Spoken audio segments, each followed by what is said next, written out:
Today I want to talk about something that I have been struggling with and I'm trying to do better at. And I always know that if it's something that I'm struggling with, I know other people are struggling with it. So I want to talk about it, and maybe my struggle can help somebody else through theirs.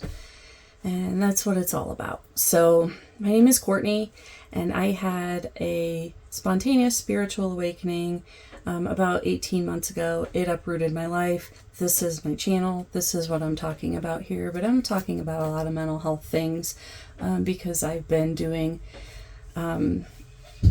therapy for a while now. And I've learned a lot of things, both through myself and therapy. And I know that every one of us has the ability to make our lives better and rewire our brain and our thought process. I know because I did it myself. So I'm sharing my tidbits of wisdom. So if you could subscribe to my channel and support me, then I would be very, very happy with that. Thank you. Okay, so I want to talk about self-empathy, and I did write some notes today. And sometimes when I write notes, I don't flow as well as I do when I don't write notes. Self-empathy is the same type of empathy you would give to yourself. No. Self-empathy is the same type of empathy that you would give to someone else. And a lot of us don't do that. It's really hard. Even at the place that I am in my life, I still struggle with it. And I struggle with it when I'm in a challenging position. And right now I'm in a really challenging position. I had this spiritual awakening. It's an undoing of everything in your life if you've not had one. And it makes it really, really difficult to work. And honestly, I'm not mentally, I can't wrap my head around what I used to do. I work all day long on the things that I want to do. Unfortunately, those aren't paying me money right now. So I'm in a financial jam, and it's really easy to be in a position like this and have a lot of negative self-talk. And I'll tell you, I did have a lot of negative self-talk.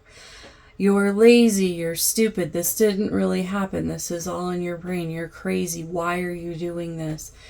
You've never been good with money, just all of the things. And finally, I just told myself that, you know what? I've been through a lot. Like, I've been through a fucking lot. And there's people that have spiritual awakenings and are in the dark night of the soul for decades. I read it because I'm in all of the groups. I believe my dark night of the soul period is over. I've faced all of my traumas and I'm past it. So things should be great. And they're not, because, there's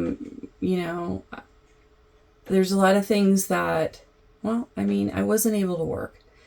And, I didn't make any money, and now I'm beating myself up because I'm in this position that's really scary right now, and I have to fix it. But I finally was able to get to the point where I was like, you know what, Courtney, you've just been through a lot. It's okay. This is just another challenge, and we're going to get through it. So one of the things that I've noticed since I've had a spiritual awakening is that you kind of observe yourself differently. And I'm going to read what I wrote down.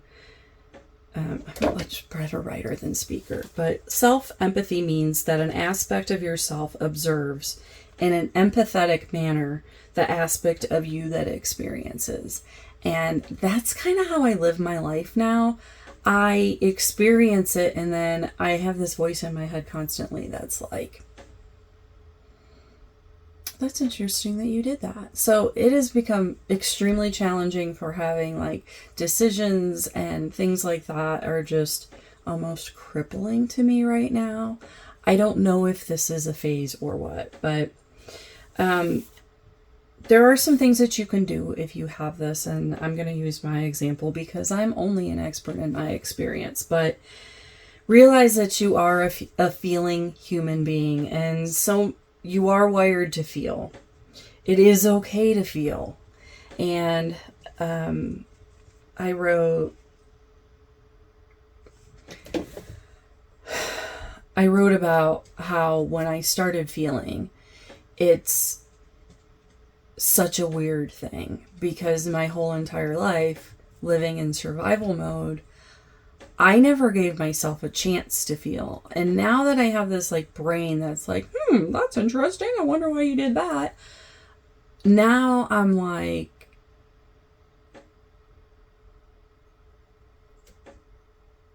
when I feel feelings, I'm like, I don't like this. But I also like I've actually looked up words for feelings to pick out what emotion it was that I had feelings, because I had no feelings.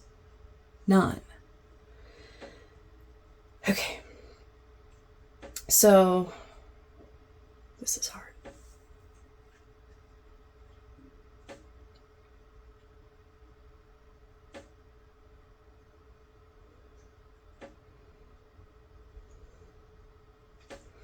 Sense your deepest feelings. We're actually designed to feel.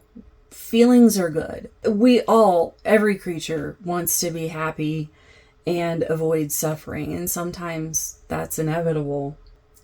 In this world, we see feelings as weaknesses, and feelings aren't weaknesses. We all have them, and we should feel them and let them move on. A lot of the problem with people today is that we hold on to those emotions, and that becomes what we identify with. And it's got to be like the wind. In, feel it, recognize it, and let it go. Self-empathy helps you realize that it's okay to feel. You're human. And a lot of times, like, we could look at somebody else and say, it's okay to cry. You just went through something really traumatic. But don't be that person who's like, don't cry, or I shouldn't be crying. I'm okay. No, feel that feeling and let it go. Analyze, ask yourself, why do I feel that way? You're going to learn a lot about yourself, and it's going to help you get through the next traumatic situation. Understand that life is a challenge, and we are having a human experience, and being a human can be hard sometimes. It can be difficult, and you are meant to experience it. So don't think that you're failing. Just remind yourself that you're having a human experience, and what you're going through is very human. When you start talking to yourself like you're an actual person and not beating yourself up, your life becomes so much better. And I'm serious. I did this all the time. You can turn it around. Do you remember that saying that, it's an old saying, like from the 19th century, but be kind to yourself, for you do not know what battles others are battling? Be kind. Be kind, for everyone you meet is fighting a hard battle. I had to write it down. But just remember, that includes you. You too are a person. You too are a being. You too are somebody that you need to treat with kindness and empathy. A lot of us treat ourselves worse than we would treat anybody else. And we need to stop that. When you're having a hard day,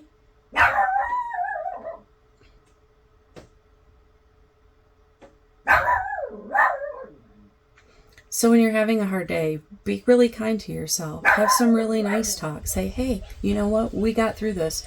We're going to get through it again. Or, I know we're having a bad day, but let's just get through this. Tell yourself you're doing your best and cheer yourself on. Be your own cheerleader. That's what we all need.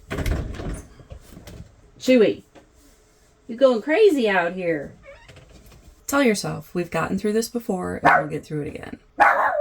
Say, I'm here for you. We'll be okay. Can't go outside just yet. Want to say hello? Somebody wasn't getting enough attention. There's another thing you can do called an inner gaze, and that's kind of like, when you stare at your puppy or a kid, or maybe, just somebody you really love a lot, and you stare at them and you're like, oh my God, I love it so much. And you don't see anything wrong with them. Like they've gone through something hard or something traumatic happened. Like when my dog broke his leg, like I just loved him to pieces. And that's the way you need to treat yourself. You deserve that. And finally, a lot of people think that being kind to yourself isn't being strong. And I think maybe that comes from like the suck it up, don't cry kind of mentality. But it's not. It's so emotionally healthy and strong. And oh man, life's just so much different when you have a good emotional lens. You feel you're aware that like things don't faze you, I guess is what I'm trying to say. Things just don't faze you. Nobody pisses you off because you realize like somebody's going through a battle, and you kind of put yourself in a bubble. And just now I'm rambling, so I'm gonna go. Bye.